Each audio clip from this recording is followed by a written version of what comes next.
it, everybody. We'll do it live. Hey, internets, it's Jake from Terrain Domain, and this is Dawnbringers, Heart of the Nightfang Spire, Season 4, Episode 19. What did I call this one? Tyranny of Dungeons. This is called Tyranny of Dungeons. It's Episode 19. As you can tell, we're all a little punchy right now, which is good, given where we left, Dang it, Dan. I won't repeat that one, but I fixed my microphone. It's a very different spire. Oh man. Hello everybody. We're here to play some Dungeons and Dragons. It's a very serious game, as some of these characters are legitimately on the edge of death. Oh, I have a feeling this is just one of those things that we just needed. We just need this game. I will say, this is probably the last stream that I will be running on the old Predator rig. I have right next to me, I can't show you because this camera won't rotate over there, but if you look on my Twitter feed, I posted a picture of the glowing interior. I have built my first ever custom streaming rig, the Minotaur, and this weekend I will get all the files and programs transferred over so that next week we will begin our streaming events on the new dedicated rig. I'm very excited about it. I do want to say, I thanked him on Twitter. I don't know if he's here, but I want to say a huge shout out to Nuka-Cola, Michael DeLuca, who put together the parts list for me when he played in a single game with me. He's been watching stuff, but he played in a single game with me where I was frustrated at all the problems we were having. And before that day was even done, he had recommended some parts to me, helped me over the next few weeks to figure out the best parts, and gave me some advice along the way, along with a couple other friends that I had some questions of. And everybody that helped to fund the computer. It's going to mean even more awesome productions coming your way, as we've got some great stuff. If you type !schedule, you can see some of the shows we've got on deck.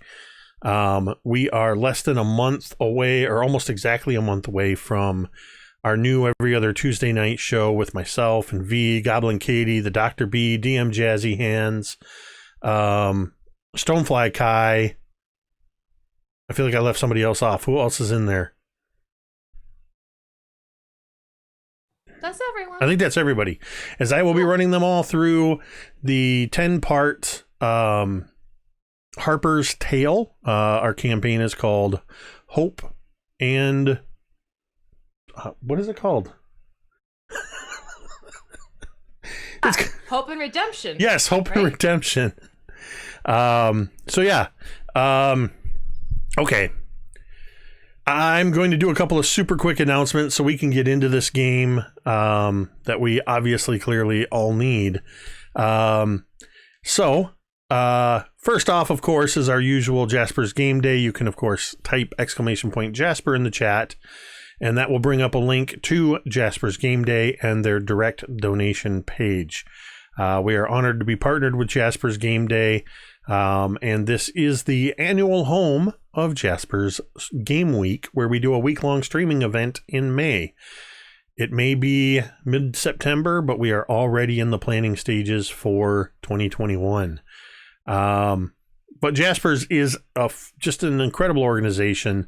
Their entire mission is to raise awareness and educate people, and ultimately to prevent suicide through tabletop gaming. Everything they do is tabletop gaming centric, and all of the money that they raise goes towards things like the Teen Suicide Hotline, the National Suicide Hotline, and many other education programs. You can go to jaspersgameday.com and see more information about that. Initiative Coffee Company, their Help Action has been for quite a while now. We've been partnered with them. You can type !coffee in the chat, and you will see the link that has just popped up there, where you can get yourself some Mitide roast coffee, a fine tasting medium roast coffee that big bearded nerd Dwight and I personally selected. For every 12-ounce bag you purchase, $3 of that cost goes directly to Jasper's Game Day. If you type in the chart in the chat, !MTD Claw, you will see a link and some information about our channel sponsor, Anthony and the crew over at Talon and Claw. They are absolutely incredible. They make wonderful accessories such as this amazing dice vault. They're forthcoming from their Kickstarter, hopefully soon to be fulfilled. The whiskey barrel dice vaults, dice trays, DM screens, and more. He's constantly experimenting. Ever since he got that laser, he can't stop burning wood. And you get to benefit from that because he gets to do cool collaborations and make that stuff available. And the best part is, when you head over to that link, pick out your favorite accessories, put them in your cart. In the promo code, type MTD Claw, and you will get 10% off of your purchase. And that will help to benefit the channel. So please check that out. Big thank you, as always, to D&D Beyond, who has granted us insider access, which is why you can mouse over the stream and you can see the characters in their current dire straits. See how some of them are doing with their current hit points, as they are not doing well, apparently. Wrong button. I just totally hit a wrong button and turned everybody off. So this is the first time the overlay has worked for me in months, and wow, some of y'all are not doing good. Oh, that's right. You've struggled with that overlay, getting it to show right. Maybe you kind of want to go back to that, not being able to see. But also, I did want to say, Dan, we're glad to have you back with us again tonight. I think I did an okay job voicing Drown last week, though not everybody agreed. V did better. V did better. We'll be keeping an ear out for V's microphone problems. Throw a few domain dice V's way to help her with the just the embarrassment of the deep voice that was unintentional. Actually, for a first time in a long time, the Dawnbringers are below 100 domain dice. They burned through a few of them to stop some crits and deal with some other stuff last week. But domain dice are a way that you can have an influence on the game. For a $5 tip, 500 bits of cheering. Professional speaker here. 500 bits of cheering. Cheer bits. We're gonna call them cheerbits from now on. We need a cheerbit, like a little frog mascot. Cheerbit. It's a cheerbit. It's a cheerbit. Cheerbit, the cheerbit frog. But yeah, subscriptions. If you haven't renewed your subscription, be sure to do that. Or if you want to subscribe, all of those things earn domain dice that allow the players to reroll or cause me to reroll, all that kind of stuff. That is pretty much it for our announcements. I do have one final message, of course, that we always want to make sure you know before we get into these games. And it's the most important thing. That is that you matter. Whether or not you believe it, you matter, and your presence makes a difference in this world. It more now so than ever can be difficult to believe that, and people are struggling more than ever for a variety of reasons. But you need to know that you matter, and there are resources available for you if you need help. That is why you can come here to Mini Terrain Domain any time of day or night, whether we're streaming or not. Go into the chat and type !help. And all of these phone numbers and resources will immediately pop up in the chat. We have them going along the bottom of the screen as well. There's the phone number for the National Suicide Lifeline here in the United States. The crisis text line for Canada, as well as some text numbers for Canada, and a URL, opencounseling.com/suicide-hotlines. that will allow you to you can go there and you can see phone numbers and text numbers all around the world, no matter what country you're in. There is help just a phone call or a text message away. So please do not hesitate to reach out if you need somebody to talk to. With that said, we are going to do a quick recap, and then we're going to play some Dungeons and Dragons. Real quick, because I just saw some come in. It looks like we've had 2 subscription renewals since we started streaming, which means I owe you 2 domain dice. See how that works? You subscribe, resubscribe, tip, cheerbit, whatever it may be, and you can make dice explode into view up above V's head. Okay, so the Dawnbringers have been continuing to make their way through the heart of the Nightfang Spire in search of the vampire Gulthias on a mission to destroy a heart. They've learned many things, both great and terrible, along their way. And last week, they achieved a new Dawnbringers record. The room count for the session was 0. They did not progress at all. They triggered the fight fairly early while they were all standing on a ledge 100 feet above a sea of swarming undead, with the key a mere 50 feet away on the top of a rock spire in the midst of a chasm. The fight consisted of 6 specters flying around, a death kiss, which is a type of vampiric beholder, and eventually a death tyrant, a giant undead beholder floating above the chasm with the spectral remains of its eye stalks, but still deadly nonetheless. They were able to dispatch the specters, and they were able to dispatch the death kiss. But the death tyrant has been causing them a lot of problems. Most recently, 2 or 3 of them got hit with enervating rays and took a significant amount of damage.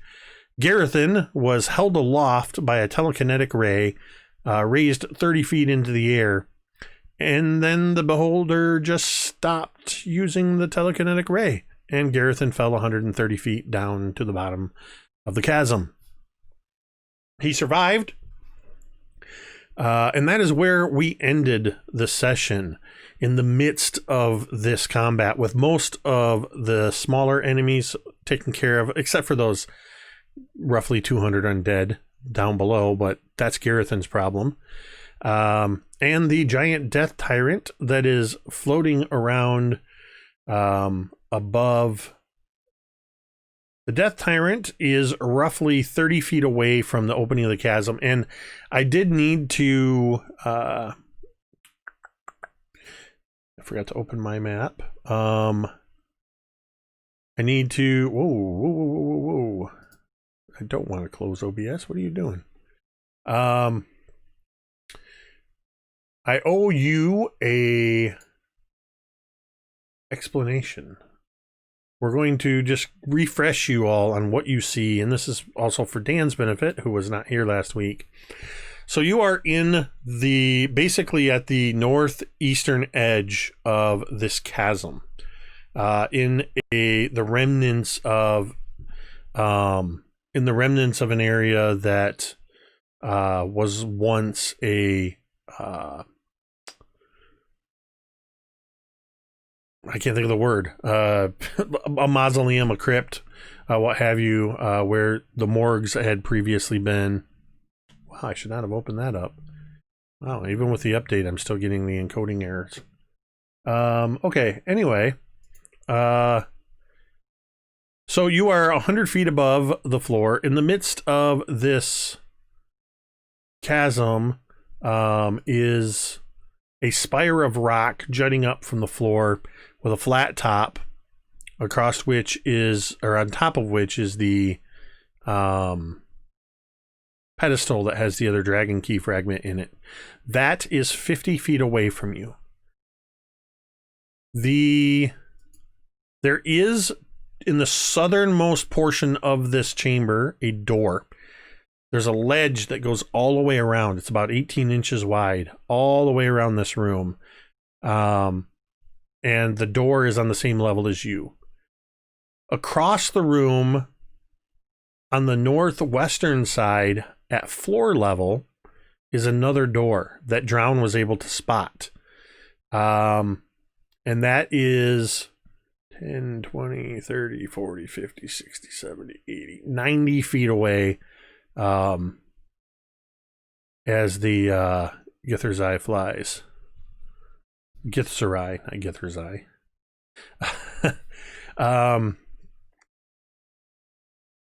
The Death Tyrant is floating between you and the spire with the pedestal, roughly at this point 30 feet away. It had just made a few attacks, and at the beginning of its turn, it had released Gerithan, who plummeted, or at the end of its turn, I don't remember which. But the Death Tyrant has taken its turn, and we are now continuing with the order. That means that Griveth is going to be the one to go next. One other thing that's important to note. On his turn, Thorgarn attempted to lay on hands and cast healing magic, and discovered that while the magic was within him, he could not expend it. He could not use healing magic. The extent of that limitation is not yet known. Griveth, it is your turn. All right. So there's no way to physically get to melee range of this thing, right? Not unless you can fly. Yeah, I mean, there's no easy way, I'll say that. There are ways for those that are willing to attempt. But yeah, I mean, this thing is floating 100 feet above the floor, 30 feet away from you.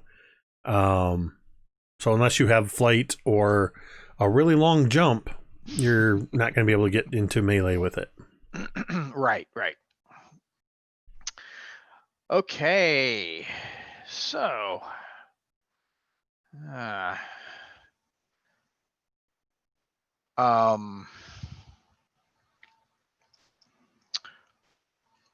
I am going to throw a javelin at it. Okay.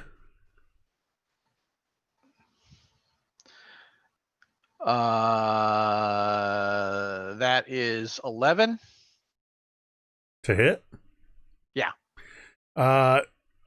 You can tell it's been a long time, and your Griveth is not doing well physically, as this javelin hurls in an arc, almost as if it were too heavy, and it just arcs down before even getting to the Death Tyrant. Somewhere far below Gerithan, as you're laying prone, about 4 feet in front of your face, a javelin pierces the ground in front of you. Okay, that's better. That's a 21. Yep, that one finds its mark. And that is 9 damage. To what extent it's done damage, you're unsure. You think you see fragment of bone chip off of this giant floating beholder skull as it hits and sort of ricochets off, and kind of there's an echoing clatter as it falls down below somewhere.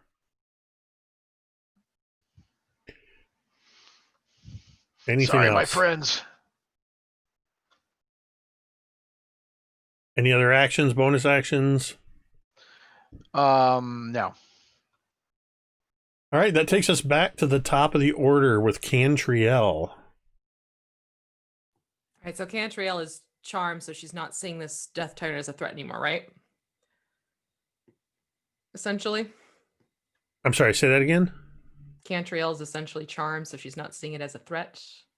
That's right, you did get charmed, didn't you? Yes, you do not see... you're actually seeing that this Death Tyrant, it can't possibly mean you any harm. Okay, then she's totally walking up towards it and Griveth and puts a hand on Griveth's shoulder and pats his shoulder saying, everything is going to be just fine. I think he just wants to sit and chat with us. And she'll also do cure wounds at the same time, saying that he's not looking too grand. As you attempt to pass your healing magic into Griveth, you feel it welling up in your hand, and nothing happens. Crud. All right. Griveth. Griveth, I would like you to roll a d10. All right, cool. D10. 7. I'm sorry. Are you having us roll the lottery of Oh, death? He is, yes. The lottery of death, yes. That's right. Dan wasn't here for that. Yes, I am making you. Cool. This is part of one of the things I like to do is make the players roll for their own fate. So yes, you are rolling for your own beholder eye rays.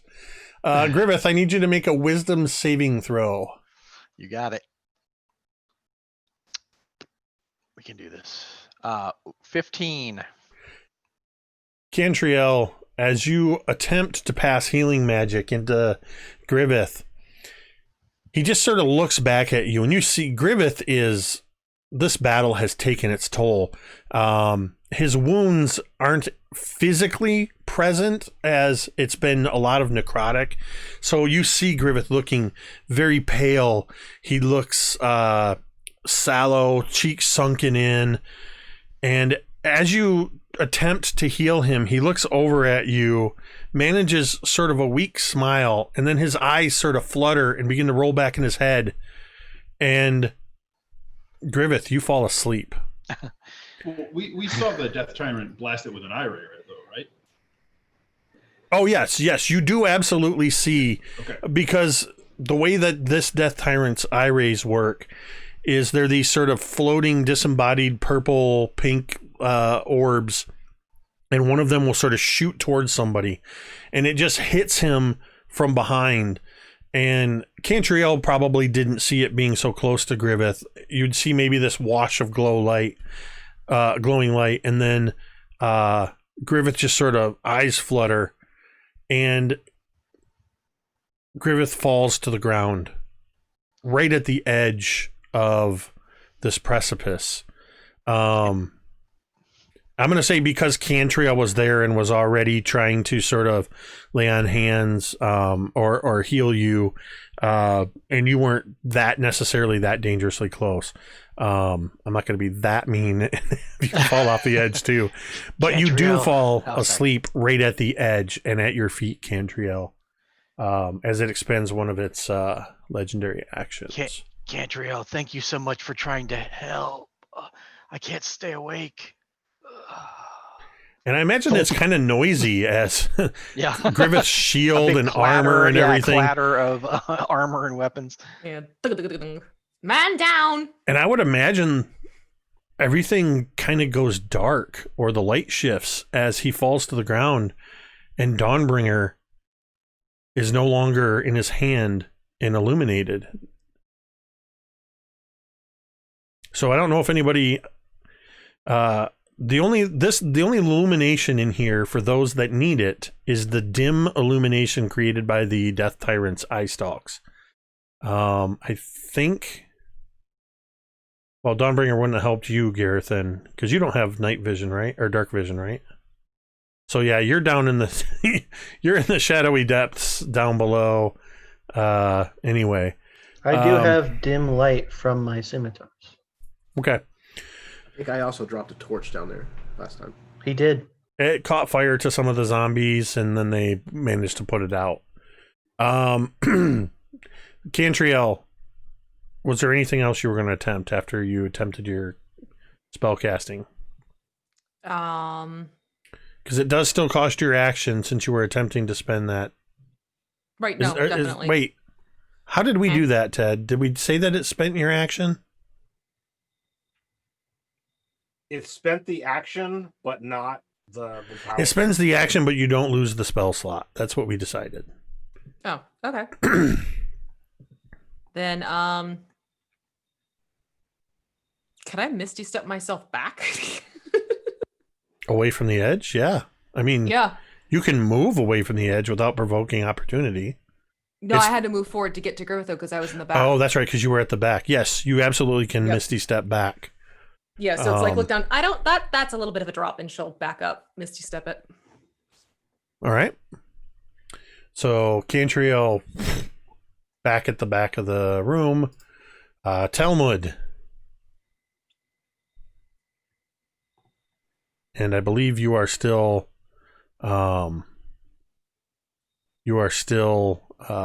raging. Sorry, I see you guys are asking for it. I'll just go ahead and tell you what the order is so you have it.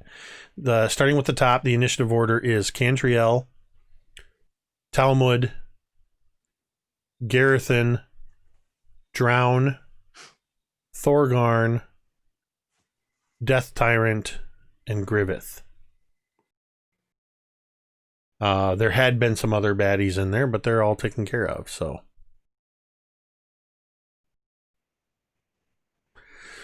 All right, Talmud, you are up. Okay. So, Talmud is raging.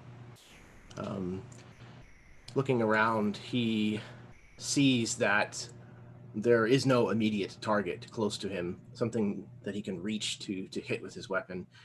And realizing now that Gerithan is down in this pit with 200 possible targets that he can't reach, that's just more than Cousin can handle.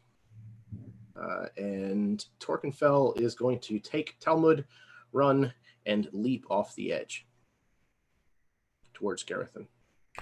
Okay. You're just taking... And you're just going to take the free fall down to the bottom? Yep. Okay. Oh, absolutely awesome.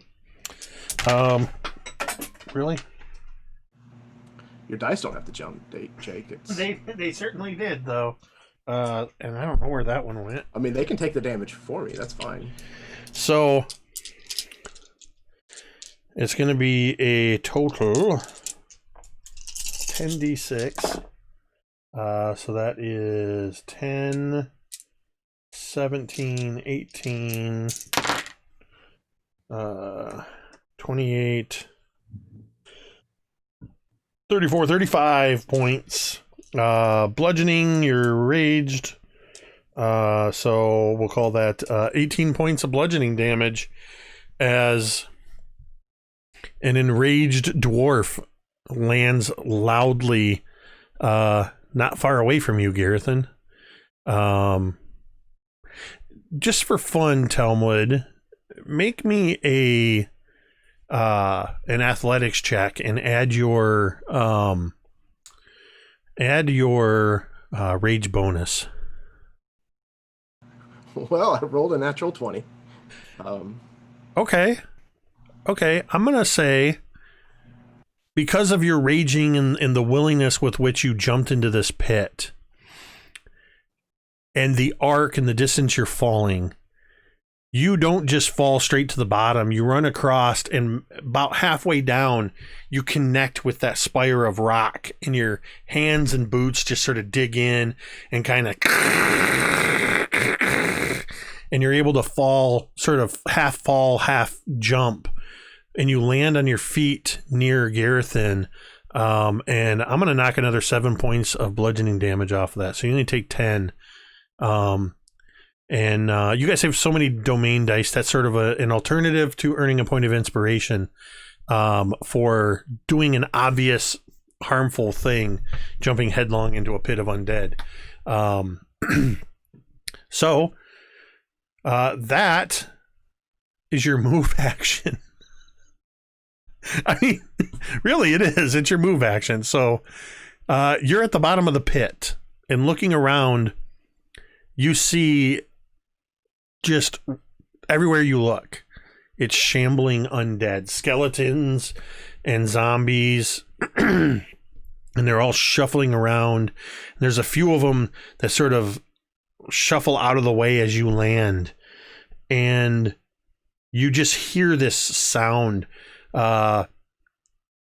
almost like popcorn. It's like if you've seen one person kind of kind of crack your neck like this, but it's dozens and dozens of skeletons turning their heads toward you.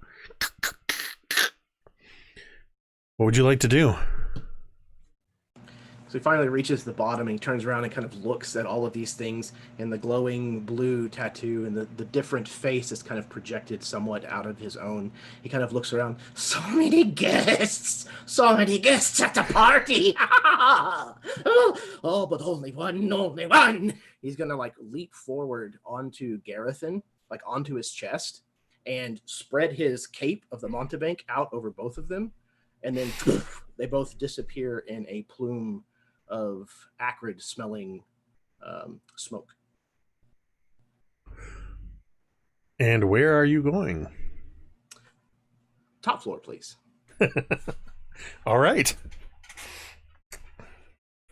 So Gerithan, you barely have a chance to register that the dwarf has somehow jumped down, landed next to you. Seems very much not himself.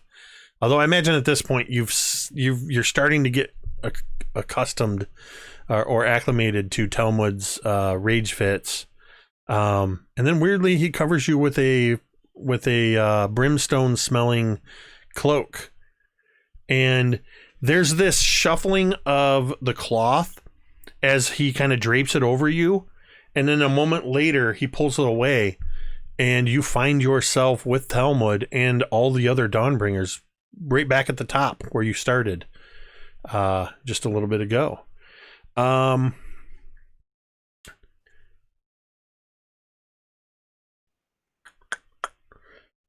Let's see. Talmud, roll me a d10.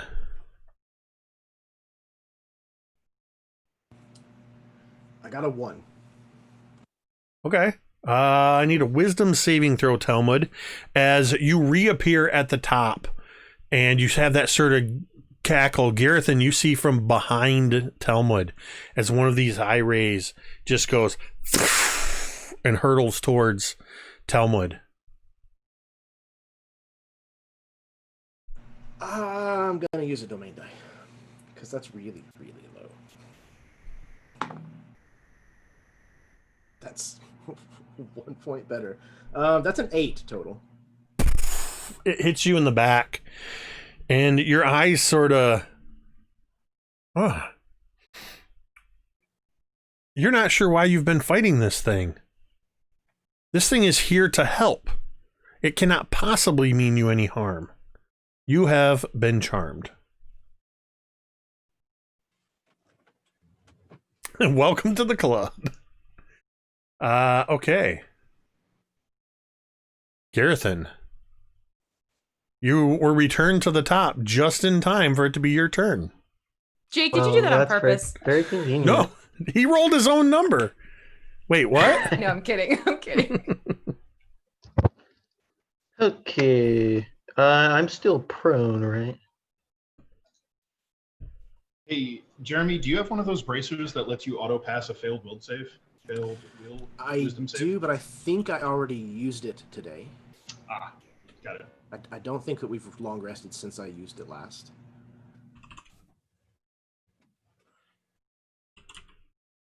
You have not long rested. I know you used yours.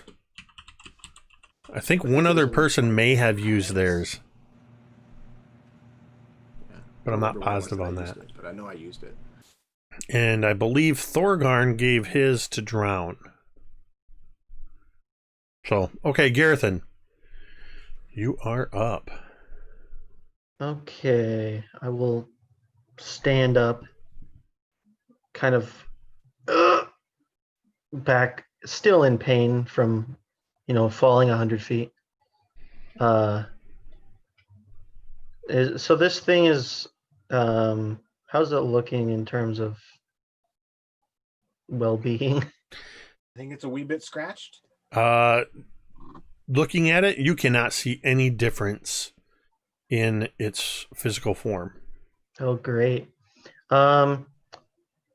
Just as a reminder from the last session, your party's total damage to this thing has been less than 30 points. Yeah. And it's like over this chasm out of melee range. Yep. How far over the chasm is it? 30 feet away from you. Can it be closer? It's 30 feet away. Okay. I look menacingly at it.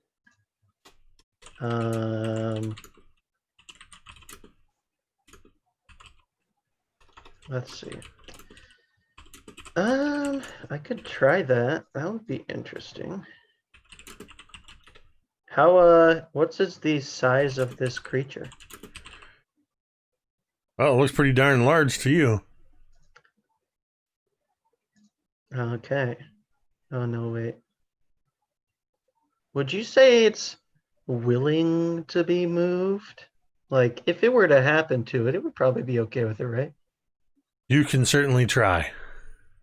I don't know, but You know, things are desperate when the players are trying to bargain with the DM for position and slight twists of the rules.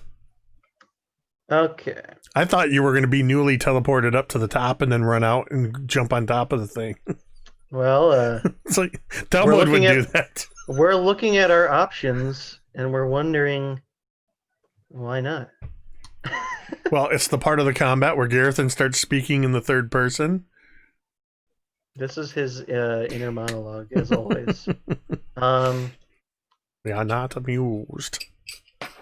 So now long jump is your strength score, right? If you have a 10-foot lead. You can leap a distance equal to your strength score, yes. So that'll get me 12. And I can make a psi-powered leap that extends that distance by 6 plus twice whatever I roll on my psionic die, which might get me kind of close. No, you'd have to roll a 6 to get to exactly 30 with a 12 strength. Yeah, and I don't remember if my die went down last time, because I know that I filled it back up. You don't have like a bow or a javelin or a knife or No. We'll talk about that later. That's a Gerithan. conversation for afterwards. Gerithan, give me a quick insight check. I can do that. Not insight. I'll let you choose between insight or perception. Well, they are the same. I will make an insight roll. I will use a domain die.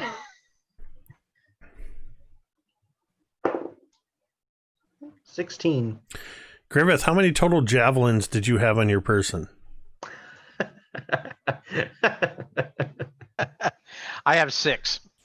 You look down to where you suddenly realize Griveth is either unconscious or sleeping near the edge, and you see off of his back is his case where he carries his javelins. There's 4 javelins sticking out of there.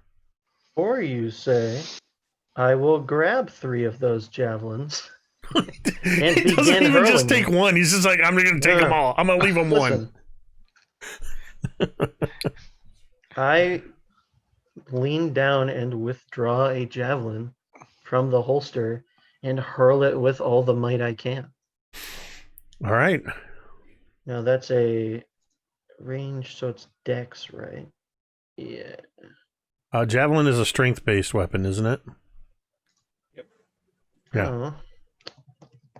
What if I didn't want it to be? You can want it all you want, but it's dependent on how strong you are. Well, better than no attack. So I'll take it. Okay. I will throw some javelins. This is the longest 6 seconds ever. Okay, 12 for the first attack. Much like Griveth's first throw that you didn't witness, you throw it, it makes it about halfway there and arcs down into the darkness. 17. This one strikes the Death Tyrant and ricochets off, not leaving a mark.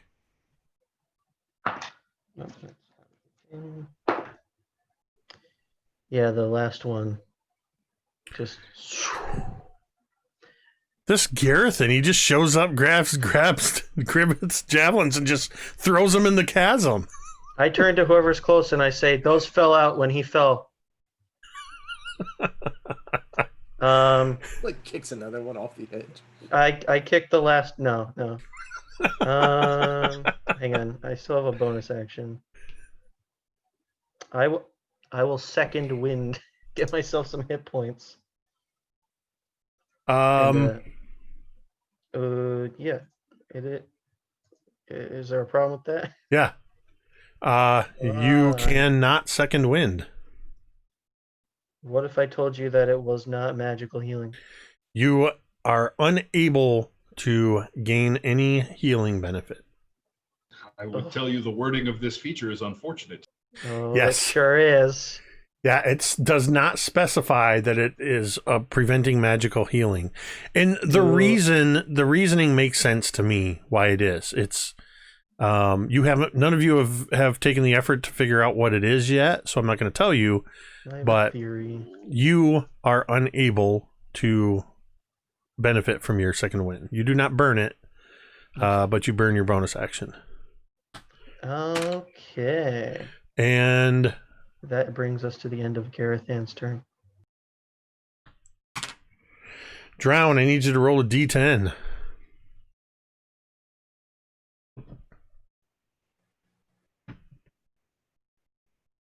Three. Let's see. All right, I need you to make a wisdom saving throw. Do not like. I pass. That's an 18 on the die, plus my bonus, which is total of 21. As this another eye beam shoots across at you and hits you, it washes over and just sends a chill down your spine. But not enough to do anything to you because you're used to the chill of the cold, the chill of the depth of the oceans, and the chill of fear. And you are not affected by this fear ray. Okay. And it's your turn.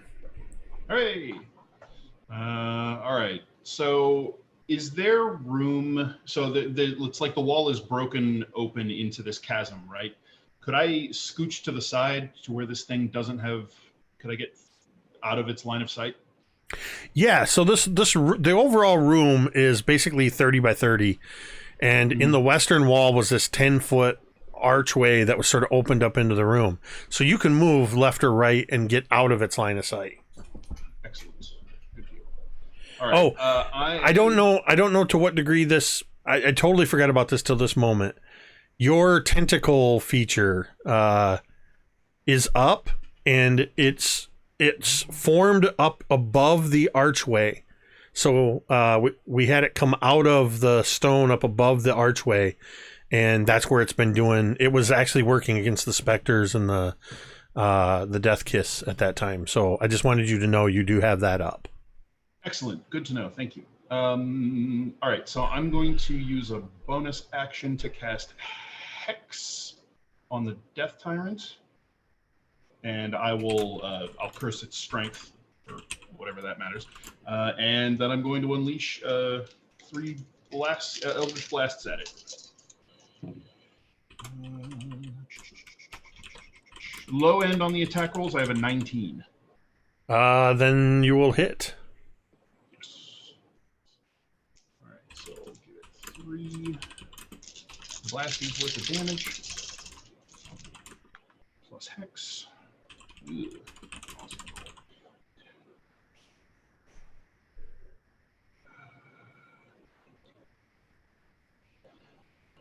34 points of damage total.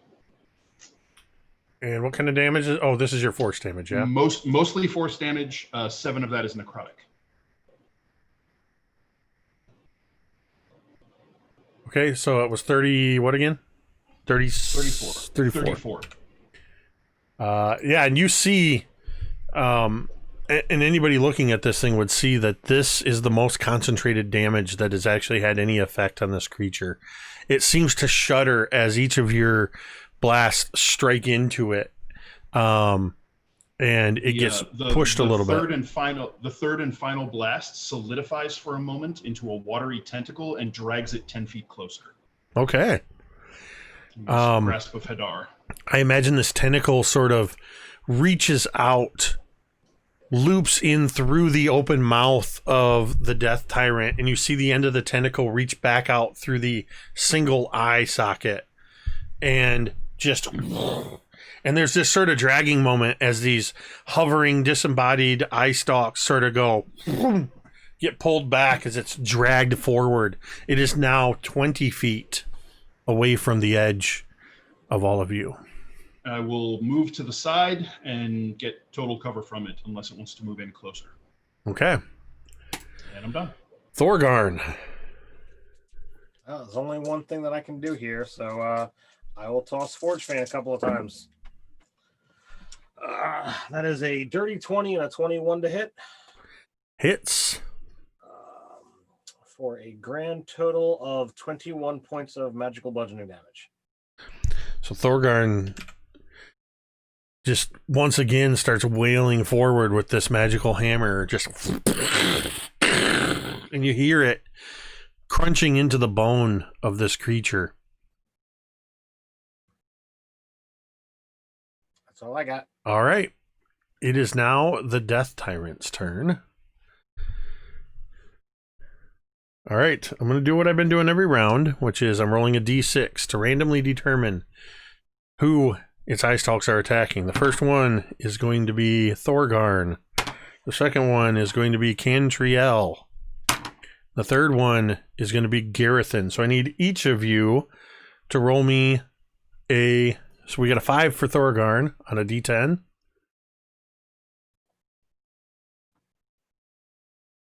Three for Gerithan and Cantriel. What do you got?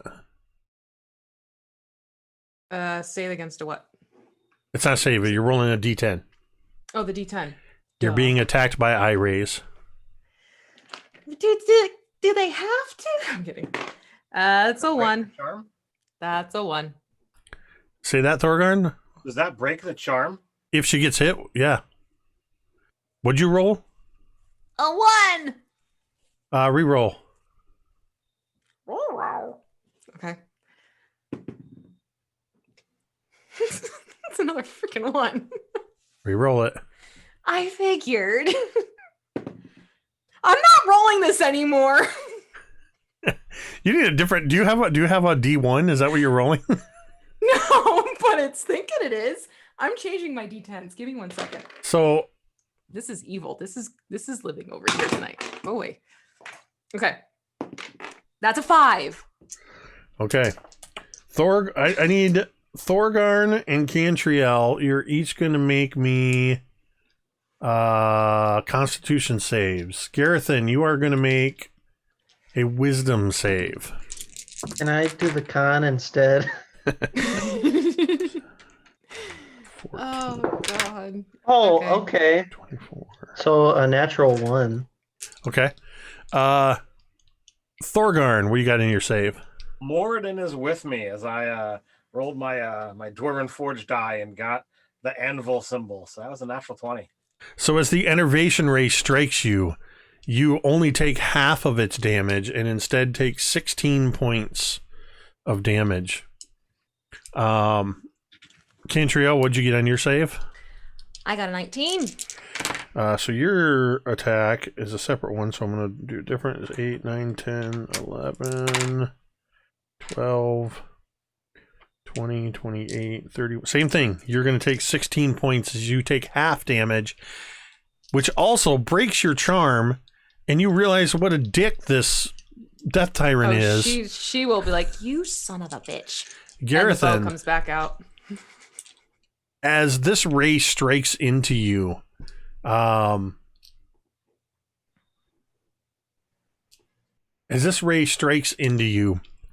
you are hit with abject terror. You realize how dangerous this thing is, and you are terrified of it. You have been hit by Now, a fear ray. if- I do have advantage against the frightened condition. Okay, then you may re-roll that again. Hey, how's a 17? But you realize this fear has no place in your mind. No, fear's the mind killer. There you go. Excellent. So yeah, see, I didn't want to give away by asking people if they have certain things. So absolutely call it out when you realize what it is. That is its attack turns. It is going to.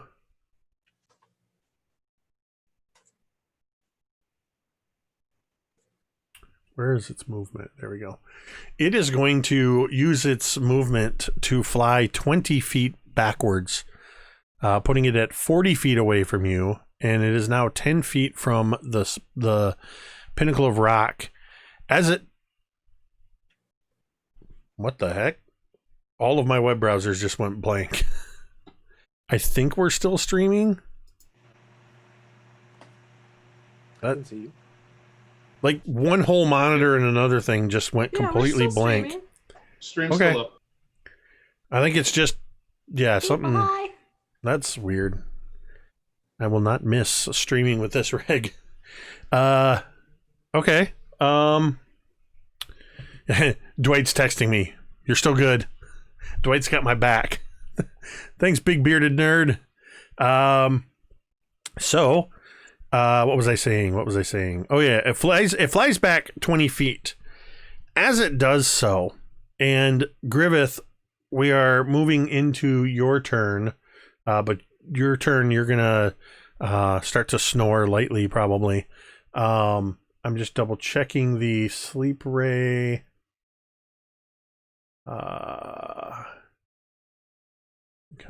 Okay, you're affected by this for 1 minute unless somebody takes an action to wake you. But what you all see as the Death Tyrant moves back away from you, it begins to glow brightly, and you see not just the surface of the skull, but all around it, it seems to begin to take form until after just a few seconds, you see the face, the floating disembodied head of Gulthias floating above the chasm.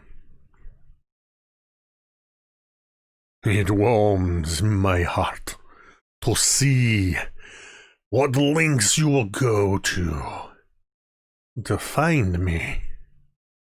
You have grown strong, especially you, Cantriel. You are all ready to join the cult of Ashardalan.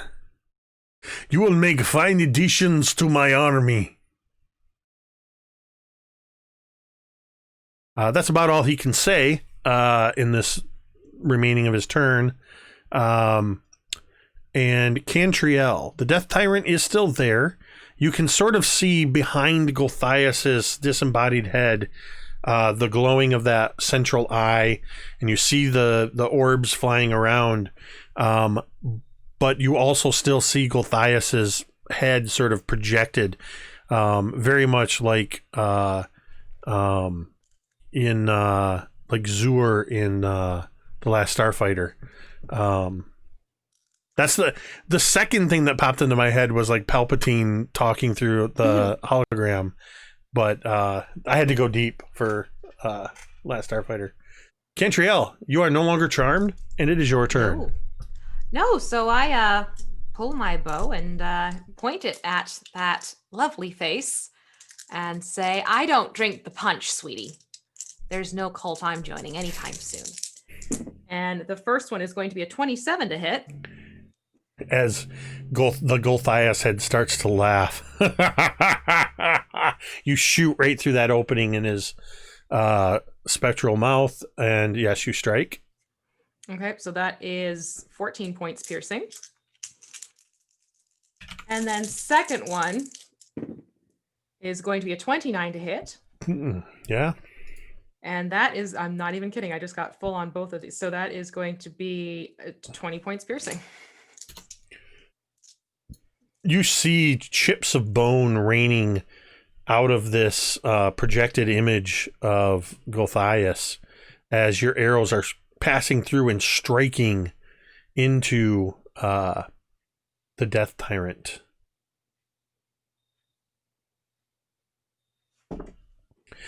Cantriel, I need you to roll a d10. First off, is that the end of your turn? No, I'll shout over to Talmud. This one can take some damage too. Let's make it special. And Bardic Inspiration to cousin. God help me. All right. Now I need a d10 roll from you. That's a 7. I need you to make a wisdom saving throw. Okay. And, okay, that's going to be a 22. The most that happens is this ray strikes out at you. As your second arrow finds its home and you're turning to inspire Talmud, the ray seems to follow the path of your arrow. It strikes into you. And as you say that to Talmud, you just sort of get a bit of a yawn, but you fight off the sleep, which actually I don't think would have affected you anyway. You can't magically be put to sleep. I don't believe so, no. Because you are Eladrin. Good to know. Or remember. Good to know. We're in season 4 of this campaign. What? You're an elf? Oh, okay. Talmud. Newly inspired by Cantriel. It is your turn. Can we shout things out of turn? Yes, absolutely. And Talmud got zapped by the charm ray, right? Yeah, Talmud. Right. So, Talmud's looking kind of looking with doe eyes at this thing. Confused. All right, so Drown will shout to Talmud, "Kick Griveth and take cover from that thing's eyes." But why? It means there's no harm. It's fine. It's fine. It's the master. It's the master.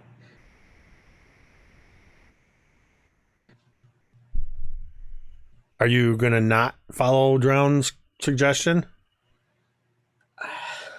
I mean, meta-wise, I really want to, but So he's raging with a lunatic kind of in possession of him right now, so... How about the kick Griveth part of that? That part of it, he probably would follow. Gladly. So yeah, he kind of like lumbers forward, and he picks up Griveth's head and just like drops it so that it falls on like the back of his helmet. I hope it hurt. I hope it hurt a lot, Tin Man. So I believe the wording technically is that you have to deal damage or take damage to maintain your rage, correct? Yes. I believe Or that's make correct. an attack.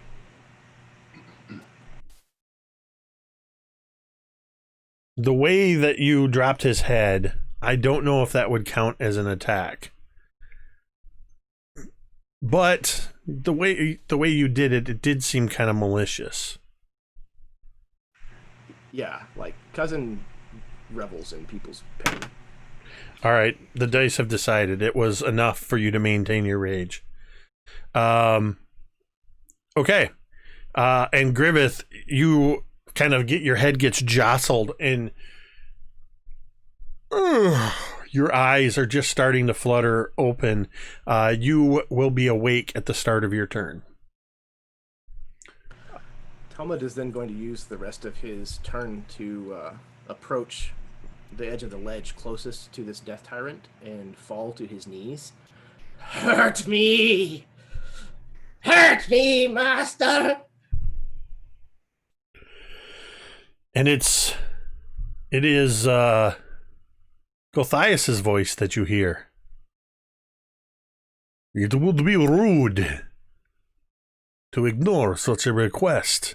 and out of Gulthias's forehead, you see as one of these rays shoots towards you, and I need you to roll a d10. That's a 2. A 2. I like when you guys roll higher. Roll me a Constitution saving throw. Those I'm actually pretty good at. Although not when I roll like that. I am going to roll a domain die. He would not have chosen that in this moment. I'm choosing it for him as his player. Can I roll the exact same fucking thing? So it's 13 fitting total. that this is the effect that's happening Help me. to Help me. Talmud. I'm breaking. As Talmud, you feel all of your joints beginning to seize up. Been here before. Yep. Many times. This dungeon seems to want to make you a permanent fixture. This time, unfortunately, no taste of honey.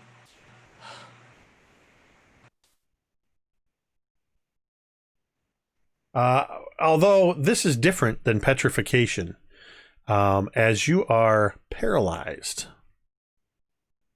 So you are stuck in this sort of kneeling position, arms outstretched, and you cannot move.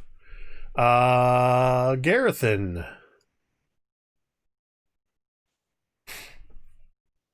Oh, it's my turn. I was like, what bad thing is happening Nope, to me it's just, now? it's just your turn. Okay. And this thing's now like 40 feet away, right? Yes, it is now 40 feet away. Okay.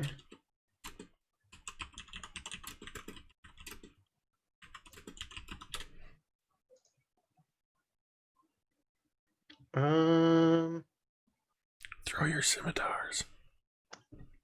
I'm working on it. I'm getting there. There. We need more. What we need is for the Dawnbringers to keep arming all the undead down below. All the weapons they're throwing down there. Yeah, I don't know if I'm gonna throw my scimitars. Oh, don't throw your weapons. Yeah. Who is this new one? I don't recognize you. And a new hire. He's a friend of the Dawnbringers. Griveth says while still laying on his back. He's a friend of ours. It's like that. It's like that thing where somebody's taking a nap and they just speak up. You think they're asleep. He's like sleep shouting. I can action search, but that's not. I don't have an action. Okay. It is that you do have options such as dodge and holding an action as well. Yeah. I think that's gonna be dumb. I will. I think I'll hold an action to attack the creature if it comes within attack range. All right. And then I will make a note to self to purchase a crossbow. Regular bow. Not a crossbow, you're a fighter. Regular bow. All right, Drown, you are up. All right, Drown pops out from around the side and Eldritch blasts again. See if we can put some hurting on this thing. Oh, there's a nat 20 and 2 regular hits. All right, I will use a domain die. No, I'm just kidding. Fair enough. Right. So there's a crit. You able to pull it closer again? Just 10 feet. It'll keep outpacing. I can only do that But- once per turn. But if you do it this turn, then it's won't be. Yeah, I this mean, turn. I'll do it. I'll do it every turn I can, just to keep it from getting farther-ish away. So yeah, I'll yank it to 30 feet away from us. Awesome. Thank you so much. And you betcha. 10, 20, 29, 44 points of damage. Wow. Yes. More bone fragments are chipping away from this thing. And as you're striking into what looks like Gulthias, you can see through as Gulthias's image fades.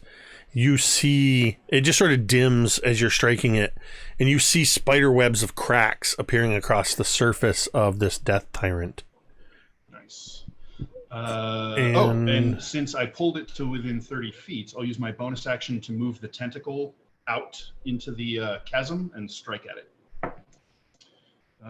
Ooh, that's only a 16. I don't think that hits. It's gonna miss. Right.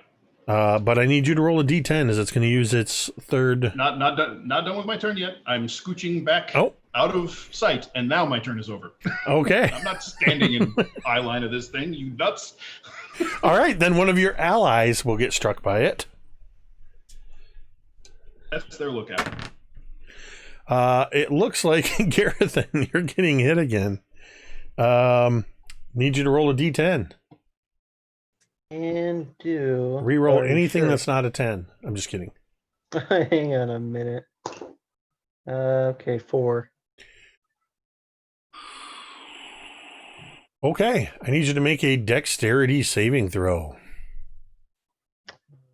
Okay. 22. Okay, you feel for a moment as though your body is going to start moving slower, but you are unaffected ultimately. Thorgarn, the death tyrant / Gulthias, who is just looking at all of you as it's just floating there. Yes, keep expending all of your abilities. Show me everything you have. That is Forge Fame, launched twice. That is a 23 and a natural 20 to hit. All right, Based on more you, I'm a crits. warlock. There are no surprises here.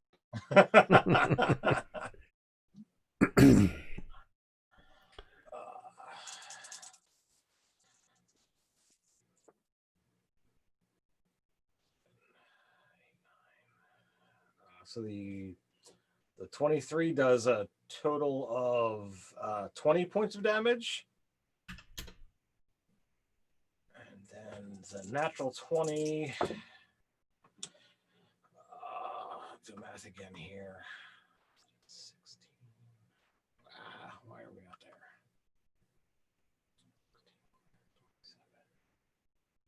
That is 31 points of damage. Because I have been absolutely playing my Dwarven Thrower aspect of Forge Fame completely incorrect, and that it actually does extra damage when I throw it. And I've only been Oh, rolling- you haven't been calculating the extra D8? I've been only rolling the 1. Oh. So I don't know if that's a loss on me or if my throws from Well, last- now it's like all of a sudden you realize, whoa. I You can- I just can hit you better. just slightly change your grip on it and you realize you can put more oomph behind it. Yeah, that's on me to remember that. So all right. I'm done thereafter.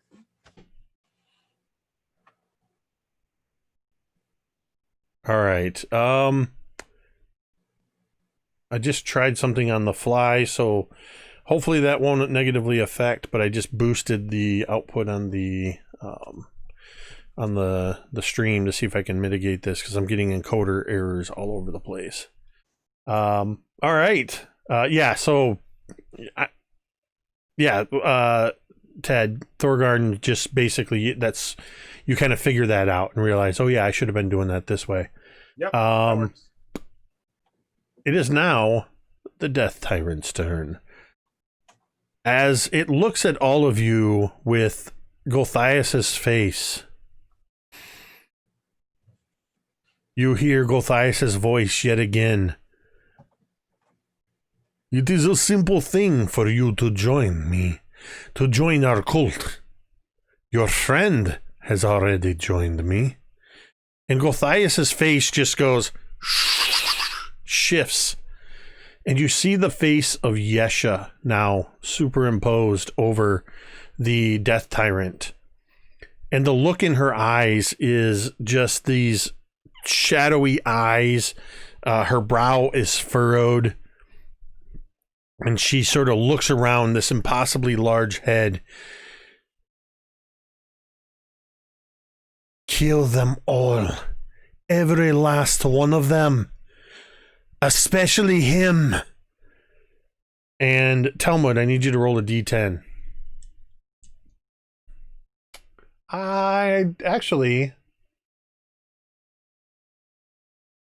Where's the... Can somebody look up the paralyzed condition for me? Actually, I guess I could do it over here. Yeah, what do you need? I just need to know if he's going to automatically fail certain saving throws. Dexterity and strength. Okay, roll me a d10 and hope that it's not a dex or strength thing. So I rolled a 10. Oh no. Is it automatically fails dex saves? Talmud. Use a domain die. The purple-pink ray shoots out of Yesha's forehead. Right towards you, where you're standing, where you're kneeling, arms outstretched. And through your paralyzed form, you can see this look of Yesha staring at you. And the ray hits you. And it's a death ray. You fail. So you are going to take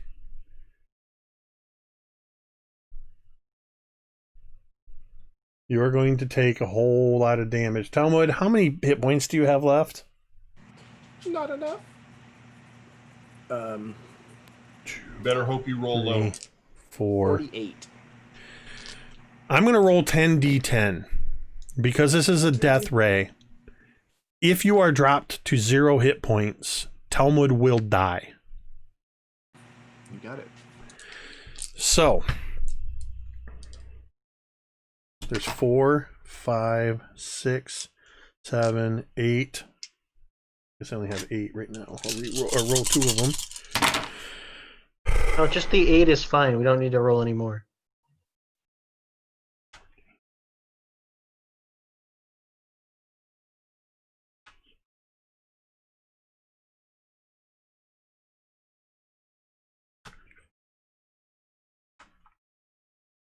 I have to roll 2 more dice.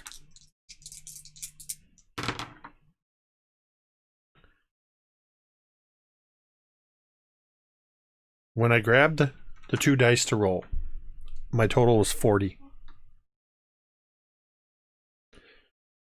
I've just rolled 2d10. 42. And one last die. I still have one more number to add to that. Before you're parading You around, suck. that number is a 1. You have taken 43 points of damage. That is one of the You're a most criminal. nerve-wracking rolls I've had to make. Talmud, you all see as Talmud, paralyzed on his knees, is hit with this ray. And as it strikes into him, you see this purple light arcing over top of him. And you see almost cracks in his skin. And it looks like he's going to burst. And something about Talmud's form seems to shake. And those cracks close. And Talmud is still standing. I have 2 more people to attack. I also have apparently a whole boatload of domain dice to drop because our good friend Joey P just dropped in and hit you guys with, I believe it's 20 domain dice. Wow. With that $100 tip. Thank you so much, Joey P. Joey just always seems to know when you guys are under 100. So that's going to put you up to 111 domain dice. I'm going to fix that right now. So we'll get rid of that. We're in the new one, so that's there. Okay. I was so nervous rolling those last 2 dice when I was at 40. So Talmud is now at like, what, 5 hit points remaining? That's correct. Yep. And he is, even though he's like probably sputtering up Now- blood, he's cackling like mad and like he's enjoying this. So I need to double check something because you're paralyzed. Okay, Oh, you don't I'm get not to save laughing. until the end of your turn. All right, I'm gonna try something. Dwight is giving me tech advice over text. It looks like what I did didn't help. We're about at the point where we normally take our break. Yeah, I just want to finish That the would Death Tyrant's turn. Okay, yeah. Before I do that. So technically, because these next attacks are going to be randomized, you're not out of the woods yet.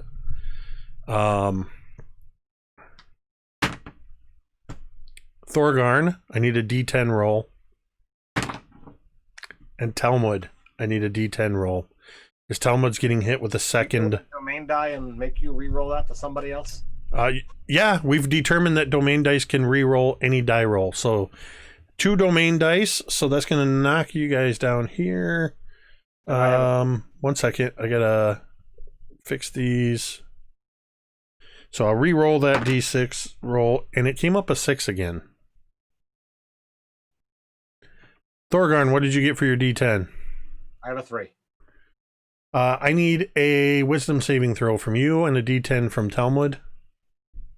I likewise got a 3. +3. So a wisdom saving throw from you as well.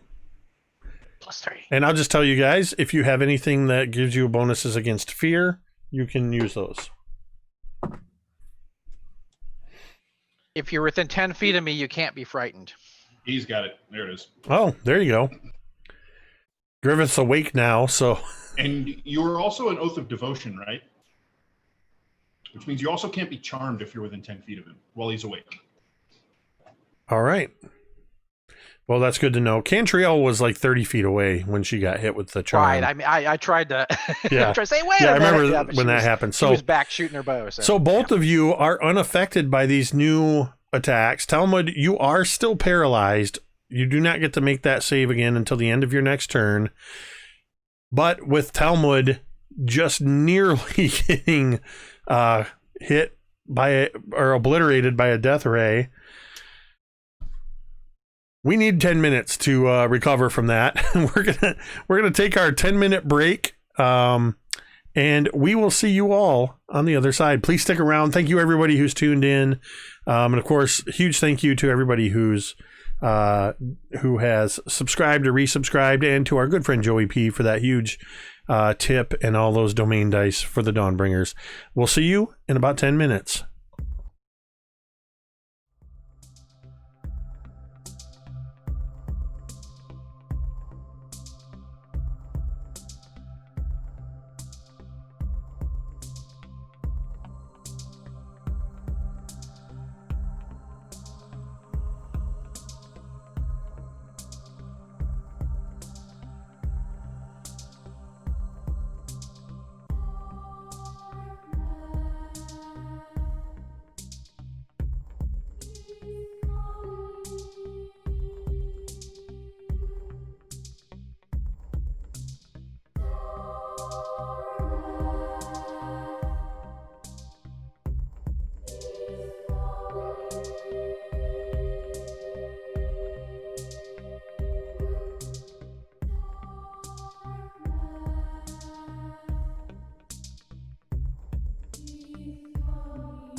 So looking Wait, around. Wait till we actually are live. And we are back. Scotty's so eager for whatever this plan is. I hadn't even brought us back live yet. We are going to continue. Oh, we weren't live. They missed the plan. Oh, darn it. Okay. In the midst of, it was that whole A-Team montage was going on.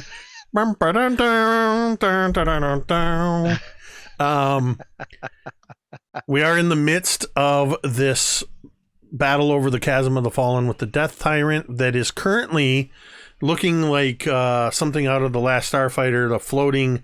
What was the floating head of Gulthias is now the floating head of Yesha, the human woman that you all had saved and then ultimately got left behind, but not really, and then disappeared and apparently is potentially with Gulthias. Has just made a very nearly deadly attack against Talmud and attempted to further hurt Talmud and Thorgarn. But as those attacks fail and the Yesha head superimposed over the Death Tyrant floats above the chasm, Griveth, having recently been awakened from your sleep spell, you can now take your turn. Feeling refreshed. Okay, so as Griveth rises, he grips the hilt of Stormbringer. I'm sorry, Dawnbringer. I wish I was. He grips the hilt of Dawnbringer, rising it, and looking around, he sees that his friends are in trouble. He sees that we've got all this, melee skill. The warriors of the Dawnbringers just can't bring their power to bear on this creature. So he calls on Eldath to help him draw this thing, pull it toward us, so that we can lay our revenge. We can lay our revenge on this thing and destroy this false image that is mocking us. So he calls on Eldath and compels this foul enemy to draw forth and come closer into melee range. I'm casting Compelled Duel. This thing has to make a wisdom saving throw or come over into melee range.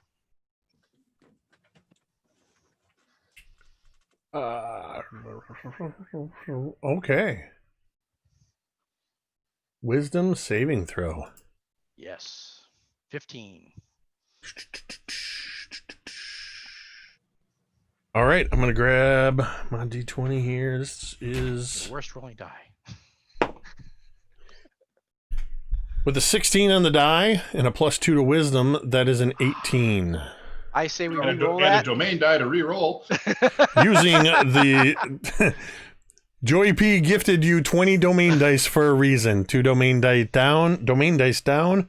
Re-rolling that, it is now a total of 10. Oh! It fails its wisdom save. And what you see is this creature, it can't make facial expressions because it is made of bone. But you see as all of these disembodied tentacle eyes, they've sort of been floating around just randomly. All of them suddenly just go and array themselves in a perfect circle around the creature with Yesha's face. Yesha gets a look of pure anger on her face, and with a roar charges forward until the Death Tyrant is right in front of you, Griveth, at the edge, in this massive face of Yesha right in front of you. It is in melee range. Is it within All right. melee range of me? It is. You were standing there holding your attack. Yes. Sure is. I release the torrent. Gaz 2742. Oh, you held Now, your action. remind me, Oh. because I think there's a thing, held actions, if you use the attack. It's just one, though, right? Yeah. I Because got you're the using thing, your reaction. Yep. The single-bladed torrent. Hey. 23. That's a hit. Now I can psionically charge this because that's just an ability. Yes, if that was a question. No, I'm telling you. Yeah, with a weapon attack. So it's going to take 5 points of scimitar. And I believe I was at a D8 for my psionic. So 4 more points of psionic damage. Or force damage. All right. As it pulls in, Griveth, you see Gerithan, who's been tense next to you, just suddenly lash out, takes an attack, and it is your full attack. Or wait, you use your action to cast the spell. You're muted. Oh, it's a bonus action. That's actually a bonus action, yes. Yep. So I keep my guard up, but I reach back behind me and touch Talmud with the tip of Dawnbringer, and the light does kind of a nimbus around his body and releases him from his paralyzation. And that's the end of my turn. Is that a Dawnbringer feature? It is, yes. All right. It can cast Lesser Restoration. So bring your spirits, battle brother. Let us bring this foul beast down. All right. Well done, Griveth.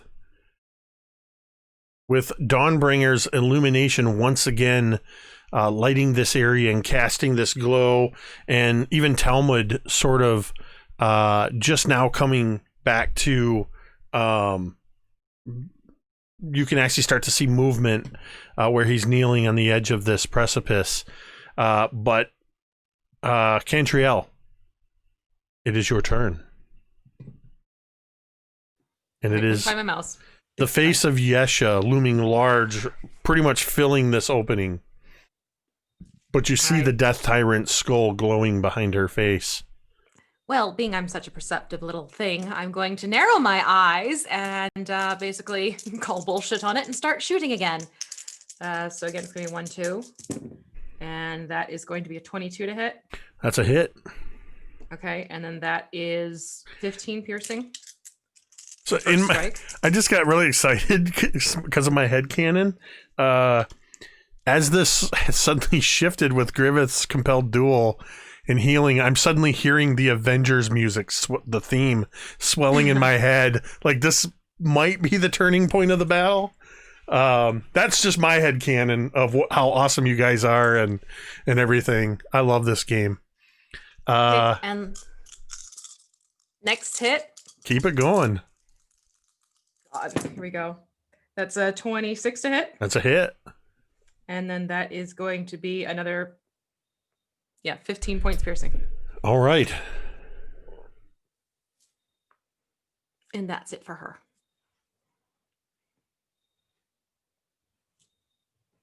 All right. Yeah, just a quick reminder for people in chat. I see the numbers have gone up. This is our last time streaming on the old rig. It's struggling to keep up with some things going on with, I think, with OBS, because other streamers have been having this issue. The encoder gets overloaded if I even move my mouse, and that's accounting for the frame rates. But my understanding is that the audio is doing really well. And it's called the Minotaur because it sounds kind of like Mini Terrain Domain. Mini Terrain? That's all. Okay, Cantriel filling this thing with some arrows. We got a lot of choice targets immediately in front of it. So I'm going to roll a d6 to determine who. Talmud. And it's even a different d6. I need you to roll a d10 as it's going to use a legendary to hit you with one of its rays. I I might have rolled a 10 again. Reroll with a domain die. Reroll. Yeah, Yes. yeah. I think now I will. Can we re-roll that sort of thing with a domain die? We have Yep. established precedent Then, that any for the dice love of roll, God, re-roll. yeah, any dice roll can be re-rolled with domain die, including hit dice and initiative, all that stuff. Okay, so the new one's a 9. Okay.